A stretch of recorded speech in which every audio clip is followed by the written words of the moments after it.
here of Grand Prix Birmingham. Let's head down to our feature match area for our semi-finals.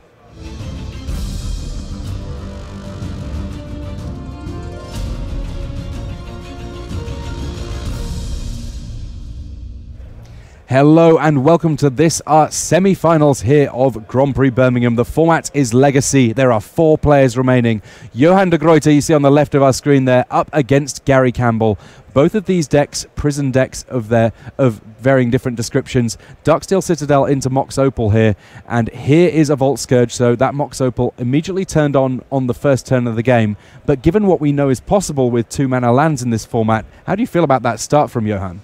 Oh, it's not amazing, but I like his hand overall. He's looking to deploy a turn 2 Steel Overseer, and he has an Arcborn Ravager as well. So that's a really nice start to get things going. It looks actually just like an Affinity start in Modern. Wasteland the play on turn 2. Wasteland not super impactful, at least at this stage in the game, as this Steel Overseer coming down for Johan de Gruyter. Gary Campbell on a mulligan only had a mountain for his first turn and nothing further. So he's going to have to step things up a little bit if he's going to win, break serve, as it were, here in this game 1. And what I like about Johan's hand is that he's relatively safe from Fiery Confluence. Just now, he will put on so much pressure, especially with the Arcborn Ravagers coming down, or Arcborn Ravager coming down, that he might kill Gary Campbell before he can even fire off a Confluence. Fiery Confluence, the ability to destroy 3 artifacts with just the 1 spell. Forget about Rack and Ruin. This is Rack and Ruin and Ruined. But right now, Gary Campbell on his mulligan, he's sitting back and having a good old think about what to do on this second turn here, staring down that Steel Overseer that you see, which can put counters on all of the artifact creatures that Johan de Gruyter controls. Additionally, that Vault Scourge there, and if there is an Arcbound Ravager, this could be problematic. Ancient Tomb comes down, pays 2 life, makes 3 mana here, and what do we have to be cast off it? A number of very spicy options available in this model red deck. Goes for Magus of the Moon, so that means that Ancient Tomb, it's a mountain. Wasteland, mountain. Darksteel Citadel, also a mountain. Yeah, but that Magus doesn't really do much on this battlefield, right? Gary has basically taken a mana away from himself with that line. Looks like the opposite of what you want to be doing. What you really want to be doing is just accelerate to Fiery Confluence at all costs, and you can't even jump block with Magus of the Moon because Vault Scourge has flying. So double Steel Overseer here. We could see a very, very quick game 1. Vault Scourge already attacking for 2 in the air, gaining a couple of points of life for Johan de Gruyter. And these Steel Overseers, they're going to make each and every one of Johan de Gruyter's creatures absolutely colossal in no time at all.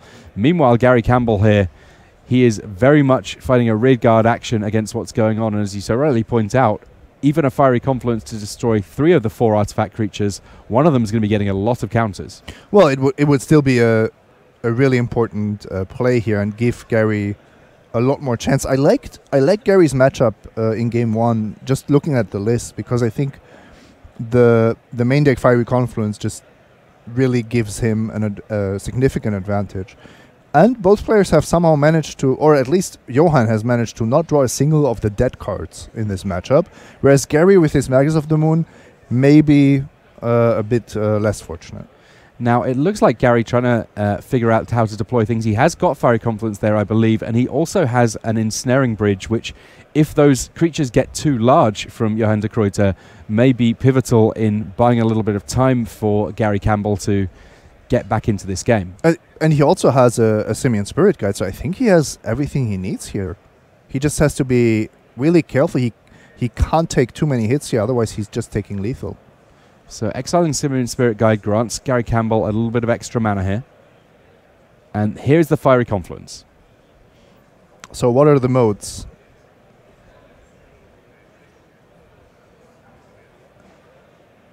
Now his modes available are dealing damage to players, damage to creatures, and destroying artifacts. If he did 3 damage to all creatures, how does that square up compared to destroying artifacts? I guess it means that all of a sudden Johan has the choice of which artifact creature stays alive rather than Gary. Yeah, one to each creature just seems a lot worse than just destroying 3 target artifacts. If you do 2 to each creature and you destroy Arcbound Ravager, then you get a very similar effect, I guess. that might be almost identical to destroying 3 artifacts. But in this case, you really, what you have as your choice here is which creature do you want Johan to keep? Because I don't think you're going for Mox Opal in this spot. Now, all of these creatures pretty decent, it must be said. A Steel Overseer left unchecked on its own, gradually growing to substantial size. Arcbound Ravager offering a huge amount of flexibility, and Vault Scourge with that flying and lifelink could also be quite a big problem here. The creature that will survive is already threatening a huge amount of damage, and I'm kind of wondering here if Gary should have kept back the Magus of the Moon and left Johan with a ground creature so that he wouldn't take such a huge swing this turn.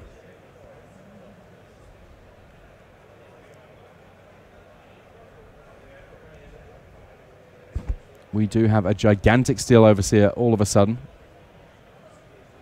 Now, I guess that Gary does know that he's got access to Ensnaring Bridge this next turn, and at the size that Steel Overseer now finds itself, it will probably only be able to get the single hit in before it is stuck, afraid of a rickety bridge to have to cross to attack Gary Campbell. Yeah, but in this case, wouldn't you be happier with your opponent having a Vault Scourge that can't be activated? Because now I think any kind of ballistas are really quite scary. Edge Champions. Okay, Edge Champion won't be able to attack through an Ensnaring Bridge, but it is a really potent blocker. And for now, Gary Campbell's play is kind of mapped out. He had to get that bridge down this turn. 2 cards in hand for Johan de Gruyter, playing a City of Traitors, which currently is just a mountain. Yeah, and Johan is out of steam. I mean, if we can see a Planeswalker now from Gary Campbell, that would be ideal. It looks like he does have Chandra in hand, but currently just the 3 mana available to him. The unkindest cut of all here would be if he ends up having to draw lots of cards to the point that he is having to worry about maybe not a Steel Overseer attack, but even an attack from a smaller artifact creature. Yeah, you can't even attack with your Magus, because if you lose it in combat, then your Ancient Tomb is suddenly under attack by Wasteland. Johan de Gruyter does tick up his Steel Overseer here. Of course, there's no downside to making it bigger when it's already too big to get through Ensnaring Bridge. So here is Phyrexian Revoker. Maybe a Planeswalker to name? It seems like a sensible choice, because right now Gary Campbell, he's going to struggle to get damage through with creatures. And that means that his most straightforward path to winning this game would be casting, I would say, probably Chandra, Torch of Defiance. Yes, that seems to me that seems like the most likely name here. I think the decision is between Chandra and Karn. Gary plays 2 of each, and Chandra is the more powerful card in that spot, because it deals with the Revoker. Otherwise, I would say Chandra is the card to name. You can see there Gary just looking on the Scotsman who's been playing this game for pretty much as long as this game has been a game. 25th anniversary of Magic this year.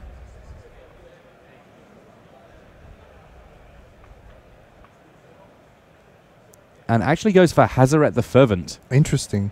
Only a single Hazaret in Gary's deck. A little bit surprising why that's so... Why Johan thinks that's such a scary card. Now Gary here still not finding his 4th land, and at some point he's going to find himself a little bit under pressure here. I mean, that Phyrexian Revoker can attack here, and I don't think that Megas the Moon wants to be blocking right now. No, because you will lose your land due to the Wasteland, of course. I think that was a Goblin Rabble Master pickup, so at least it means that Gary Campbell will be able to put another creature on the battlefield. If he's deploying cards, lands or creatures, he's happy. He just can't draw too many 4 mana spells. But he even has a Chalice of the Void, which we know doesn't really do anything in this matchup. I think it wouldn't be a mistake to just put it down on 0 and not worry about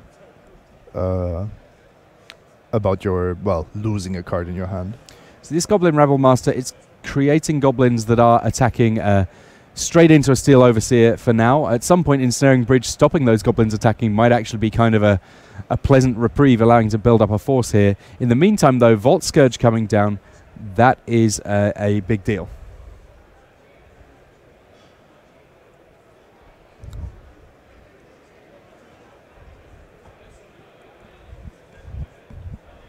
Let's see if Gary can draw into a mana source.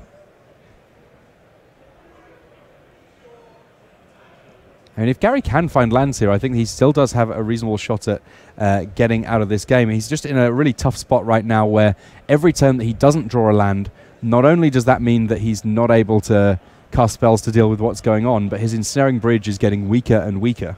Yeah, at some point, Johan might be starting to put counters on his creatures because he feels that they can grow to a point where they can attack for lethal. And Gary's actually attacking his Magus of the Moon into Johan's creatures. I think that's super risky. Now, if I'm Johan, I'm just eating the Magus and I'm wastelanding the Ancient Tomb before combat ends. This does feel like something of a desperation attack here.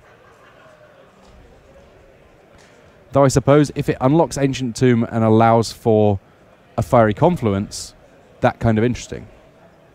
Sure, maybe you do respect that enough. I think in such a desperation mode that Gary seems to be in, you can't really make too many mistakes. Quick score update from our back table. Peter van der Ham currently a game up in his match against Gregor Kowalski. We will try and bring you some of that match if we can, but we're going to stick with this one for now. Goblin Rabble Master all round. That the buy box promo version of the Rabble Master.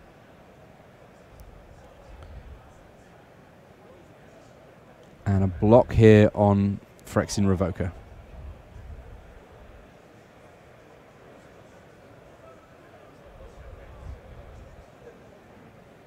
Just the 5 life points to work with here for Gary Campbell, the Scotsman, with a brace of his countrymen supporting him here. Not had to travel too far to get to Grand Prix Birmingham. He has been doing the Grand Prix circuit for a very long time indeed, and this a spectacular finish for him, even if this is the last round he gets to play. Yeah, and Johan smartly using Steel Overseer here. Maybe could have used it end of turn as well. But the important part is that he brings Gary from 5 to 3 and is now threatening lethal next turn.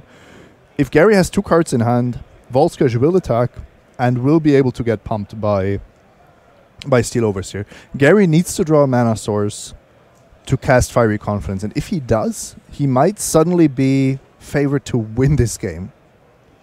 So Chalice the Void on 0 here. And then here comes Thorn of Amethyst. Now, Thorn of Amethyst potentially a big pain. It really does narrow the amount of opportunities that Gary Campbell has to reduce the number of cards he has in hand. No, this is beautiful, because now Chrome Mox is not an out anymore. It would get countered. And Fiery Confluence suddenly costs 5 instead of 4. I think Johan found just the right cards and has just enough time to close this out. Unless Gary can empty his hand magically. And it would be magical. If he had Mountain and Simian Spirit Guide, then fine, but if he had that, he would have surely pulled the trigger on Fiery Confluence last turn. Yeah, Johan knows that Gary cannot really have cheap cards in his hand, although Gary could have played his own Chalice just to empty his hand a bit. He didn't do it because Chrome Mox wasn't out until now. Oh, maybe we see Pia and Kieran allowed to delay this game a little bit. All right, we've got ourselves some blockers. This game's still going on. Gary Campbell hanging on by the skin of his teeth here in Game 1 against Johan de Gruyter. Flying blockers, that's what he needed. And as a creature, it was able to sneak under that Thorn of Amethyst. And now Johan de Gruyter just having to look on at this board that's suddenly filled up for Gary Campbell. Could he have found a way back into this game? I think he did. I think Gary... Oh, it's hard to say. But Johan doesn't have that many life draws anymore. Now that Ensnaring Bridge is there, he's really drawing towards Walking Ballista as his main out. And there it is, Walking Ballista. X equals 2. Taps to activate Steel Overseer. That's a 3-point burn spell. Gary Campbell scoops up his cards. Johan de Gruyter, he managed to find a way. It was getting a little bit dicey for both those players as we got to the later stage of the game, but picking up the Game 1 win, Johan de Gruyter making the most of being on the play. Now Gary Campbell will have to win 2 on the bounce if he's going to make the finals of Grand Prix Birmingham. Each of these players reaching to their sideboards, and a reasonable number of sideboard options for both of these players. Obviously, Red, known for being good against artifacts, already got those Fiery Confluences, couple of copies of a Braid as well to work with there, and potentially even using the likes of Kozilek's return if he wants to keep the ground a little bit clearer. Yeah, the first thing I would do is just take out all the chalices here. You really don't want to be chalicing. And then you really have to think about whether Trinisphere and Blood Moon are really helpful for your game plan. Of course, Trinisphere has an effect. Maybe if you're on the play, you have a shot at making everything cost more that the Steel Stompy deck is playing. Just from looking at the list, I would say Steel Stompy is a bit more expensive, a bit cheaper than Mono Red Prison, so Trinisphere should have a positive impact on the game. But ultimately, these kind of decisions are really marginal. If you have anything in the sideboard that even in theory could be better, you're going to bring that in instead. And in fact, I like Sorcerer's Spyglass. I like a Braid for obvious reasons. And Kozilek's Return is also a really nice way of dealing with a lot of the Steel Stompy creatures.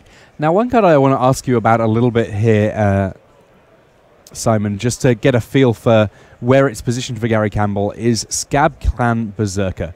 It's a 3-mana 2/2 with haste, renown 1. So if it deals combat damage to a player, it gets a +1/+1 counter on it and becomes renowned.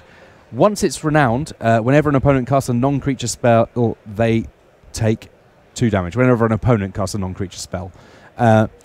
Clearly, there are matchups where your opponent is only casting spells where Scab Clan Berserker seems like a great source of damage. In a matchup like this one, is there something to say for it simply as a warm body compared to a lock piece that's not going to do too much? I think Gary has better options than that. Scab Clan Berserker is a great card, the rare from Magic Origins, but you want to bring it in against something like Storm or some other combo deck, not against a deck that's ultimately trying to win with Steel Overseers, Arcbound Ravagers, and Lodestone Golems. And I guess Sorcerer's Spyglass, a card that could potentially take a little bit of the reach out of the likes of Walking Ballista, which could be kind of interesting, or indeed shut off a Steel Overseer before it can get too out of hand. I think the Spyglass is a great inclusion, in fact. There are so many cards that are scary with activated abilities. In fact, Walking Ballista killed Gary in the game that we just watched. Yeah, maybe we can take a look at the Steel Stompy list again, and then you will see that exactly what I mean here. Umezawa's Jitte, Walking Ballista, Steel Overseer, and Arcbound Ravager. Those are all main deck activated abilities. And in the sideboard, yeah, you have Karns, you have Ratchet Bombs, you have Sorcerer's Spyglasses on the other side. This, I think, will be quite a different game now that both players can take out their dead cards.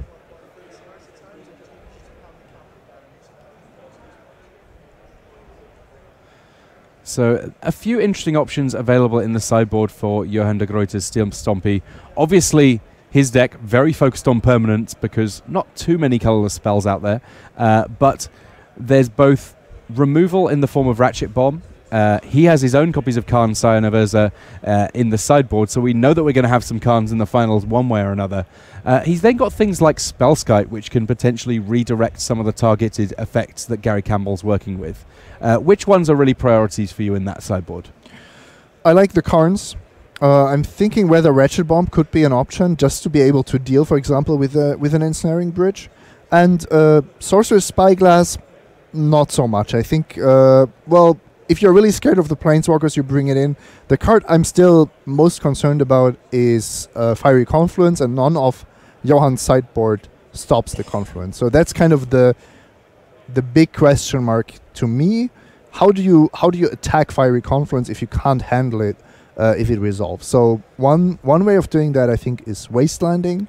Another way is keeping in Thorn of Amethyst and Lodestone Golem, just to say this 4-mana sorcery is so potent, so powerful, that I will keep in cards that are really not what I want to draw in the matchup, but simply if they stop you, even for 1 or 2 turns, to cast this matchup-breaking card, I will pay the price for it. Yeah, kind of a bit of a strange matchup we find ourselves in here. Each of these decks desperately looking to lock down an aspect of the game, a little bit tougher for them to achieve it right now. And it looks like these players, they've finished making their sideboarding decisions, just shuffling up now. Red sleeves for a red deck for Gary Campbell, and blue sleeves there for Johan de Gruyter. He will be on the left of our screen once we go to our top down. And you can see a little smile on Gary's face there, even under the lights, even under this pressure. He's been playing this game for a long time. I'm sure he's having a whale of a time. Yeah, but both players look quite relaxed here. I think the Legacy crowd in general is also just very hospitable and nice. They all share this passion and are just enjoying every tournament that they can get. All right, so last little moments before we see our opening sevens between these two prison decks. If you had to construct an opening hand that would be ideal for Gary Campbell in this second game, what sort of cards would you be looking at? Turn 1 Chandra, maybe? Turn 1 Karn?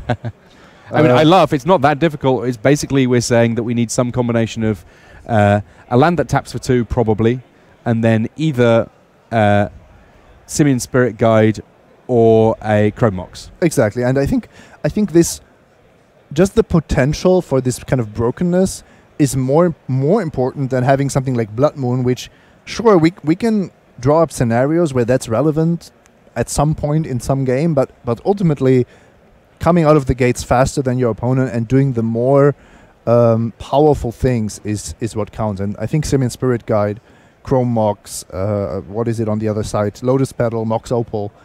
Those cards are super important for your starting hands. Yeah, essentially, you want your turn 1 to feel more like a turn 3 or so, and both of these decks have the potential to achieve that. Yeah, and there is a world where Campbell actually has a Trinisphere after sideboarding and just tries to lock Johan out of not out of the game, but out of the early game. Well, there is a Trinisphere in hand. Unfortunately, not a whole lot in the way of land for Gary Campbell, so he's going to be going down to 6 cards. Once again, he was on a mulligan in the game 1, and it looks like it's going to be the same sort of a deal for him on game 2. This time round, though, he is on the play, and I guess that in some respects, if you're playing a deck that has the potential to be explosive, you can get past being a card down, assuming that you have the right mix of cards when you are on 6, though clearly he would have preferred to find a juicy 7. Absolutely, but what you said is correct. The amount of cards is not relevant. It's about high impact cards as soon as possible. If you get that Chandra on turn 1, who cares how many cards you have in hand? It's much more important to be the first one to put something on the battlefield. Actually, Johan's hand looks really scary. I got a quick peek there. He has fast mana, he has multiple artifact creatures and a Karn at the top of the curve. And when I saw top of the curve, that's turn 2. Crikey. Okay, well, it looks like Gary Campbell has kept. He's just considering his scry here. That top card could get pushed to the bottom here if he doesn't like the look of it. Ultimately, he's not going to get much chance to work with it on turn 1, but this game is not going to be fully discarded on turn 1. Just a mountain on the first turn. Not ideal for Gary Campbell. He's going to have to look on and see whether or not Johan de Gruyter can do a little bit better. Lotus Petal, Ancient Tomb. Yes, he's going to be taking some damage here, but he's not going to be just sticking with 1-drops for turn 1. Steel Overseer. Is there more? There is more. There's a Mox Opal. Making 2 mana. Correctly sequencing things so he doesn't run out of cards there. And turn 1, Steel Overseer and Arcbound Ravager.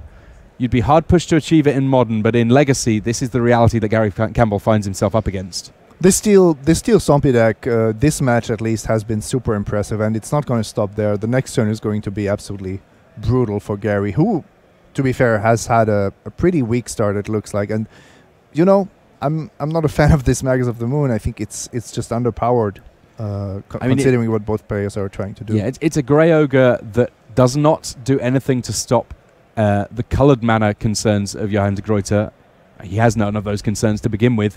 And yes, while it does slow down the overall mana production, it slows the mana production of both of these decks, and there's already a Mox Opal in play for Johan de Gruyter here. So we see an Etched Champion come into play on turn 2, and Steel Overseer, it's going to have time to pump up that team to be potentially game-ending in size. And the problem is that if you are ahead in the game or if you are just starting out, Magus of the Moon doesn't have the high impact that you want from one of your 3-drops.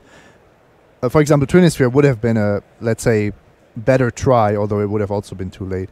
And then, if you're behind, you're actually taking away your own chances of drawing those insane 2-mana lands and getting something done that way. But maybe it's actually about the matchup. Whereas Gary is playing 3-mana 2/2s, Johan is just building a robot army, and after a few activations of Steel Overseer, this game will most likely be just decided for the robots. I mean, if the 1980s taught me anything, it's that robots are awesome. Terminator? I was thinking Transformers, but they both count. Yeah, look at these monsters. Just getting the correct number of counters there. Getting a bit carried away because the Arcbound Ravager obviously started with 1 counter. Johan de Groote just fixing the amount available there. And this is already just a lot of damage coming through. And now Johan can, similarly to the end of game 1, can deploy Thorn of Amethyst to make sure that, or to make it at least very likely that Fiery Confluence is not getting cast next turn. Yeah, I do not mind just putting a little nail in the coffin there. Steel nails all around. By the way, Edge Champion is definitely not getting targeted with Fiery Confluence. That's pretty much a given. Yeah, Gary Campbell here. His draws have been a little on the shaky side. Meanwhile, Johan de Groote just drawing bullets constantly, keeping Gary Campbell under so much pressure that even when it came to opening hand considerations, he had to be aggressive about mulligans and so on and so forth. 2 Goblin to Goblin Rabble Master in play. That means that each of them, once they get over Summoning Sickness, have to be attacking. Yeah, one of them actually is forced to attack here.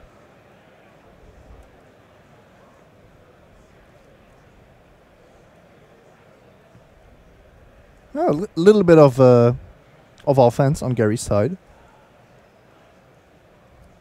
And Campbell here looks like he's thinking about attacking with the Maze of the Moon, ultimately deciding that he needs to get some blockers for something going on here. Goblin Rebel Master is an impressive card. Don't know if it's enough here, but it's providing some counterplay to Gary, which is super important here.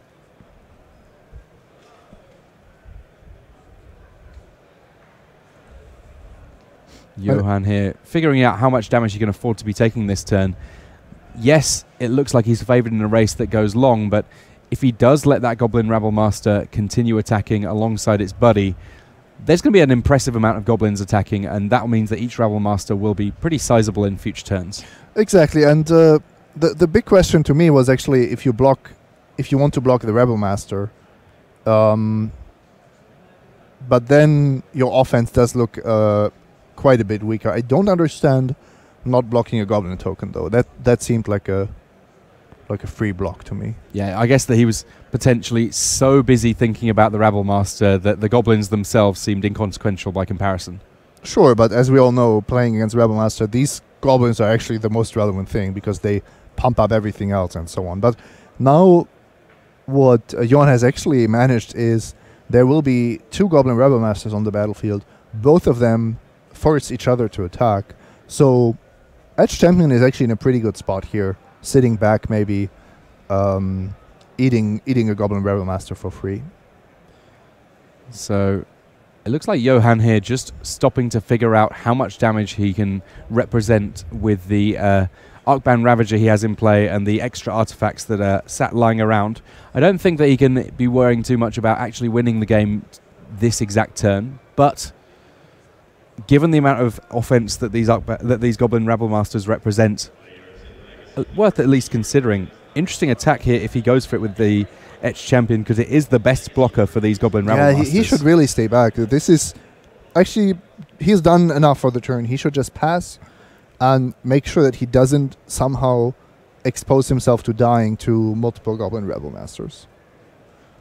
Etched Champion does get in here. Quick update from the other game. It is now 1 game each for Gregor Gawalski and Peter van der Ham. They are going to a game 3. Game 3's all around potentially if Gary can find a way of winning this one out. It looked like it was out of hand from the beginning, but 2 Goblin Rabble Masters plus these Goblin tokens, he could threaten quite a bit of damage here. Yeah, the question is, does Johan have a guaranteed 12 next turn? That I think would explain his line of play here. Everything coming in here for Gary Campbell. But Johan is forced to block, right? And if you then put everything on Edge Champion, you might not have Metalcraft anymore. Gary might have some other answer. This is suddenly looking really shaky. So what I'm calculating is Edge Champion is on 4 and Arcbone Ravage is on 3, which means it's already basically threatening 7 points of damage, 9 if you include the Steel Overseer activation, and then maybe some additional, well, all the additional artifacts that are there. But yeah, what is Johan's plan here? Maybe I'm missing a guaranteed lethal, but I think it's not that clear.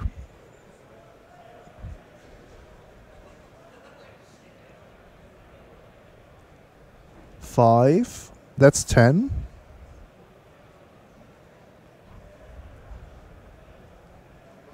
And now you see the problem, right? If you sacrifice 2 more artifacts to make Edge Champion lethal, you will for this turn not have protection for the Edge Champion.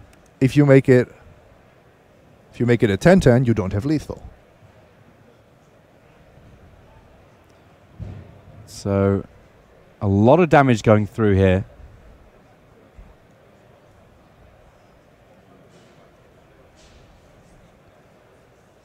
Gary Campbell, he's done what he can, but he's going to need some follow-up. Another copy of Magus of the Moon. That's a very reasonable follow-up, because it meant that had Johan played in a way that he wouldn't have Metalcraft, that would have won Gary the game. I think Johan had to sacrifice 2 more artifacts here. He has to make the Edge Champion a 12-12 and hope that it doesn't die, and that he then, after playing another artifact, and we know he has one in hand, wins the game this way.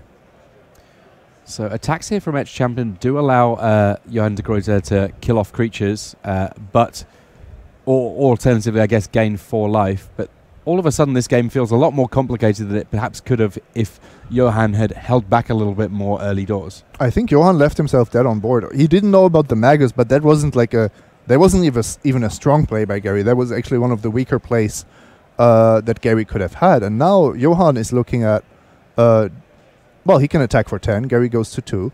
Johan can go up to 10, but then he loses to the Rebel Master. Or he kills the Rebel Master, but then he takes more than 6. Actually, he would take 8 from the creatures on Gary's side. I've underestimated Goblin Rebel Master in Standard before, and it's not pretty. It's very easily done, because on the face of things, it's a 3-mana 2/2. You generate 1 Goblin with haste. All right. Team Scotland. That was a close one. That was about as close as they come, and even just missing out the block on 1 Goblin earlier doors, that represented quite a bit of additional damage over the course of the subsequent turns. Gary Campbell may have dodged a little bit of a bullet there.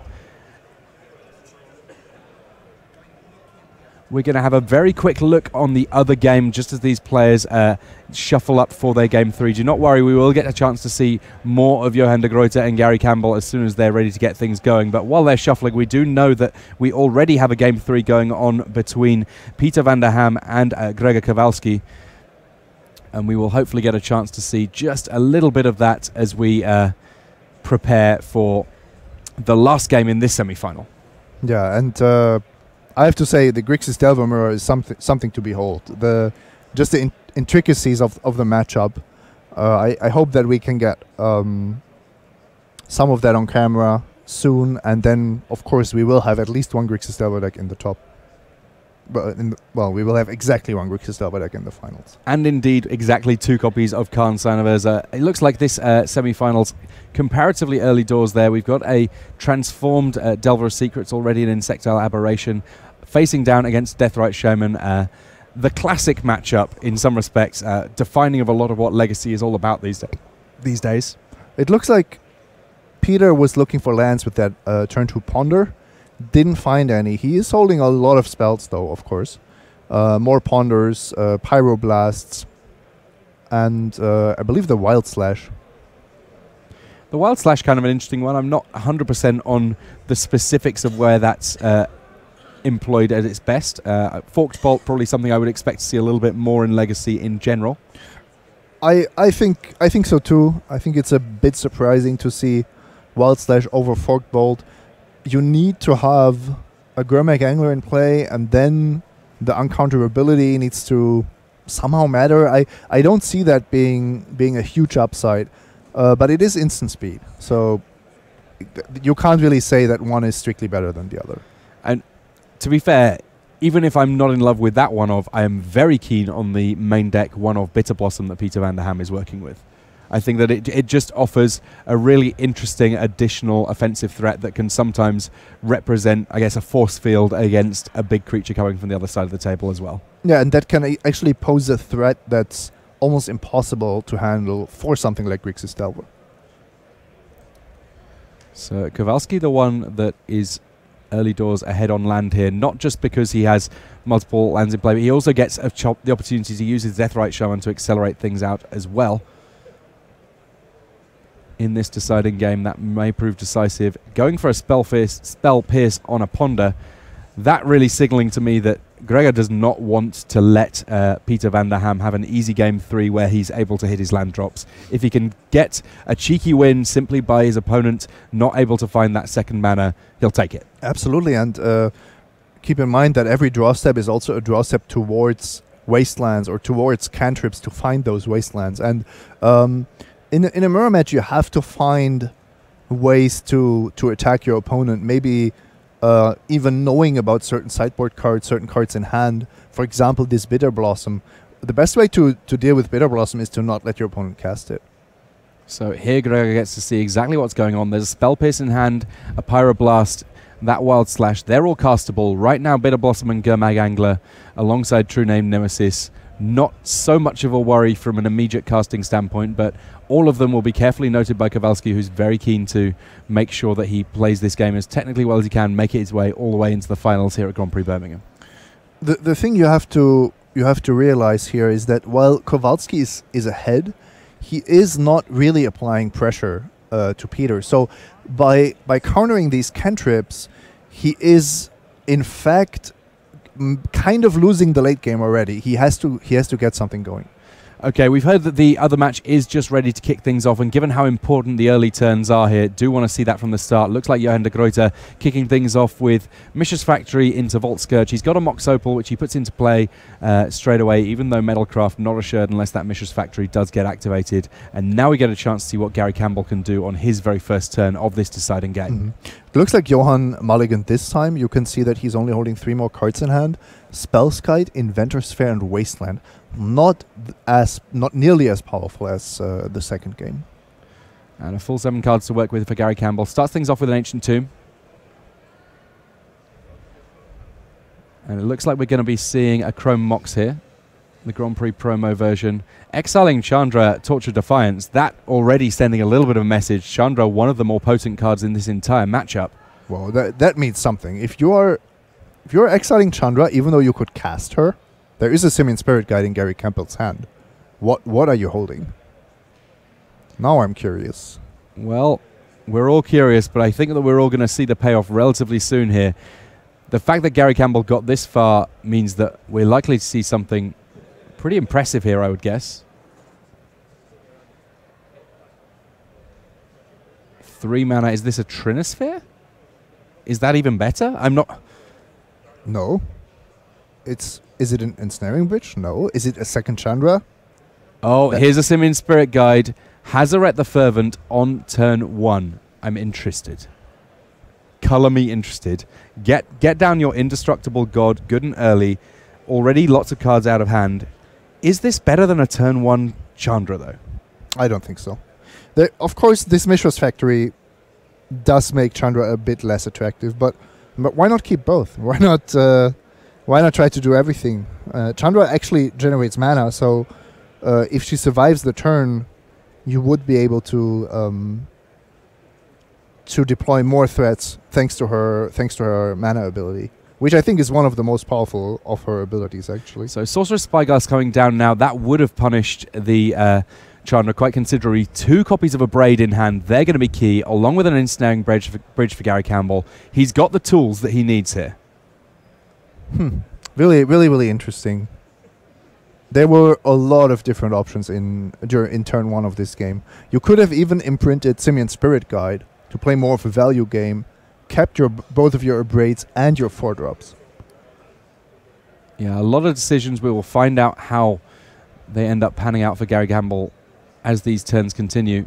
He certainly wouldn't mind hitting another mana source here just so that he can empty out that hand, start attacking with Hazaret sooner, because even though Hazaret named with Sorcerer's Spyglass, he can still just get down to 1 card in hand, start attacking. Unfortunately, Ensnaring Bridge might have to be the last card that he keeps in hand if he wants to do so. Yeah, or he would have to abrade it himself, which is probably not a winning play.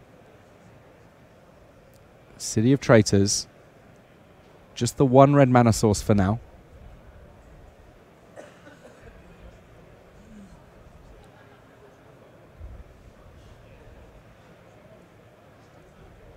Gary Campbell here goes for the Abrade on Mox Opal.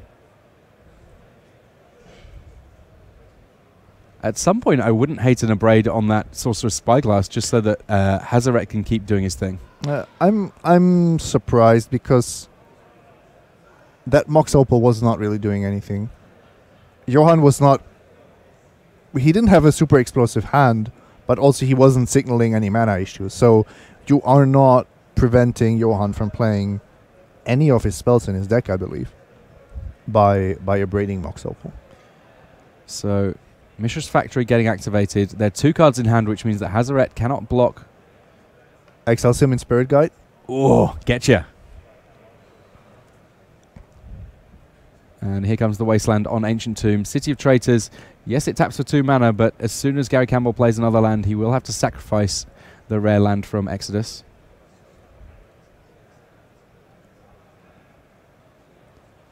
I mean, at some point you just deploy the bridge and you settle in for a longer game. It will be a lot longer game, and unfortunately at the moment the one creature that would be able to attack under the bridge is on Johan de Gruyter's side of the battlefield here. Or you abrade the Vault Scourge. I mean, is that maybe what you want? Okay, so we have a Chrome Mox. We've managed to get down to 1 card in hand. That means that Hazaret can attack, but getting rid of an Abrade, a relatively steep cost there, it must be said. Yeah, I think that's also too aggressive. Just cast the Abrade. I think that's the better. If you really want to get down on cards in hand, Chrome Mox for 0, cast Abrade, kill a Vault Scourge. Yes, you're a little bit shorter on mana, but I'm not sure that that's so big a concern.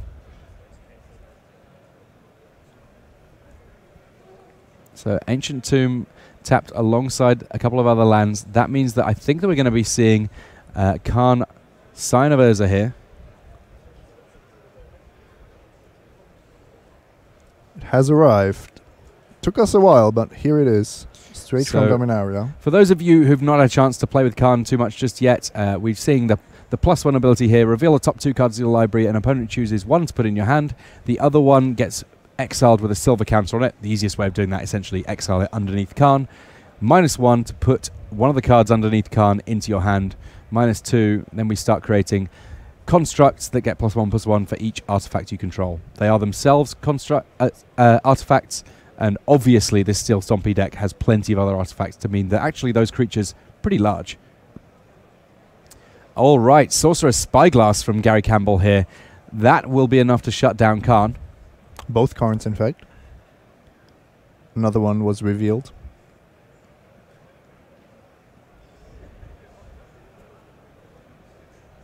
Spellskite and Khan in hand for Johan de Gruyter. And just the 1 card left in hand again for Gary Campbell, so he is going to be able to carry on attacking here.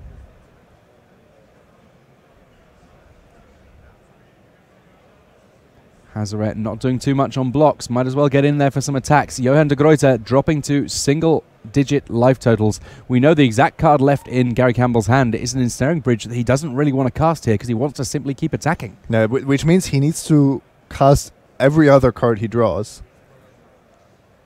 to keep this game plan going, but so far it seems to be working. I mean, there are so many cards that he can draw that are still relevant here, and there's not much that he can't cast. If he draws another ensnaring bridge, that would obviously be a disaster, but plenty of other options do work out for him. Vault Scourge not attacking? The Scourge is afraid. There's a god on the other side of the battlefield. Yeah, I assume it wants to block, but I thought it could block next turn just as well. All right, Gary, what have we got? It's a City of Traitors into a City of Traitors. Decides to keep the unsigned one in play. It's been around for longer. It's done good work for him already. Wants to reward that extra effort. And Hazaret the Fervent again attacking in here. The Indestructible God dealing a bit of damage, taking Johan de Gruyter down to 3. Inventor Sphere is in play for Johan, which alongside Vault Scourge represents a small amount of life gain potentially. That life gain may prove relevant yet.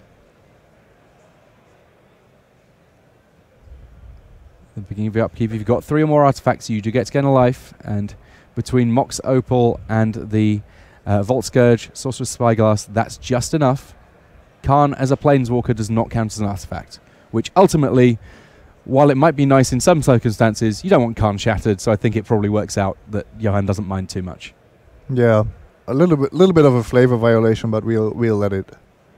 It's also probably weird with the Planeswalker activated abilities, with the special rules attached to them. Now, Ancient Tomb getting activated here in order to cast Steel Overseer. 2 life left for Johan de Gruyter here. Having that Spellskite in play would be a really nice insurance. And it's a Mages of the Moon the pickup for Gary Campbell. That's something he can cast. Yeah, imagine you top deck a second ensnaring bridge. Oh. From Khan to Carnage. Here comes Mages of the Moon. 1 card left in hand. Hazaret the Fervent playing off against Khan. Which format are we playing again? Gary Campbell at 10. Johan de Gruyter gaining a life from that block, going to 3. I think he may have missed the life point. Oh no, sorry. There's a Magus of the Moon in play now, so all of these non-basics are mountains. Of course, yeah. And here comes Spellskite. Now, Spellskite, Johan de Gruyter would have to pay life to be able to use it this turn because his Mox Opal is tapped. Does not have a source of blue mana available to him. And it may be that he regrets tapping the Mox Opal rather than one of those other lands to cast that Spellskite here. Yeah, should that be relevant? We will actually see. I mean, there's going to be a bunch of trump blocking going on already. Johan not getting this Hazard under control. He maybe a way to do it would have been to get 2 activations out of Steel Overseer, and then Spellskite would have survived the block, but doesn't look promising here. All right, I do have an update from our other match. It was Gregor Kowalski that won against Peter van der Ham, so he is advancing to the finals. He will be up against the victor from this matchup, and Etched Champion, a big draw for Johan de Gruyter here, because if you're looking for a creature that can successfully block Hazaret turn after turn, the protection from all colors artifact will do the trick. However, all of a sudden we have 4 mana being tapped here by... sorry, it's still 3 mana because the City of Traitors. What do we have here? Now it's time for Ensnaring Bridge. Gary Campbell having to go on the defensive all of a sudden cannot allow that Etched Champion to gradually etch away at his life total. No, that would have been far too scary here. He needs to keep his Hazaret active, but of course attacking is out of the question now. Now it's really a top deck war. That Etched Champion was an incredible top deck for Johan, who was on the brink of elimination. Gary, we don't know what he drew because he had that Ensnaring Bridge already. Now we will see his hand. Another copy of Sorcerer's Spyglass. What's it to be? It's another Ensnaring Bridge. That's the reason that one of them had to get cast. 2 copies of Ensnaring Bridge. I mean, I think that at that point he had to cast it anyway. But this does mean that we are very much in for a different game here. Now Hazard is turned off.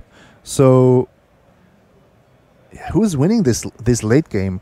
The non-basic lands don't do anything. There are multiple ensnaring bridges. There are multiple spyglasses stopping Hazard. I think you need to draw Chandra or something that can actually deal these final points. Maybe Pia and Kiran Nallar? I mean, right now, Gary Campbell needs to draw an additional mana source. He's only got access to 3 mana, and a lot of his big cards that are going to turn this matchup around do cost 4 mana. But I think he could suicide Magus of the Moon in some way or the other. I mean, he can't attack with Magus of the Moon unless he keeps both the cards in hand. I think he's got a Simian Spirit Guide to work with here. Maybe he's just holding on to it last turn in the hope of having something big to play. Does exile Simian Spirit Guide. 4 mana. What have we got? It is Pia and Kiran Nallar. I think that's probably going to be game winning. The second Spyglass maybe should have been on Pia. That's very, very difficult to say. Now the Thopter tokens and 0 cards in hand for Gary mean Vault Scourge is not attacking, and Gary is threatening a 2-turn clock.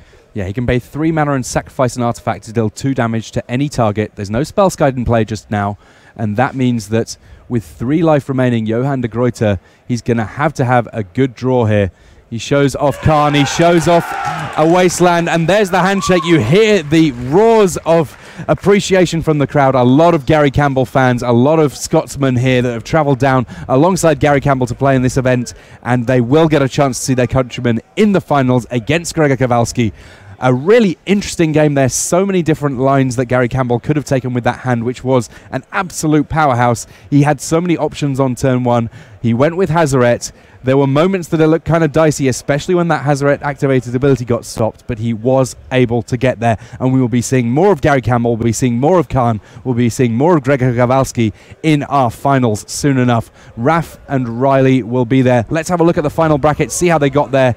We have Gary Campbell. He defeated Alexander Mertens with his Dredge deck in the quarterfinals. He was up against Johan de Gruyter, who had defeated Bernardo Santos, and ultimately you saw the end of that match. He made it to the finals. On the other side of things, well, Yuta Takahashi, he succumbed to Peter van der Ham in the quarterfinals. Gregor Kowalski took down Janus Andersson, and then in the Delver Mirror, we saw a little bit of it. Gregor Kowalski taking down Peter van der Ham. It will be Gregor Kowalski, the 5th seed, up against Gary Campbell, the 6th seed, in our finals of the first of 2 Grand Prix going on here in Birmingham.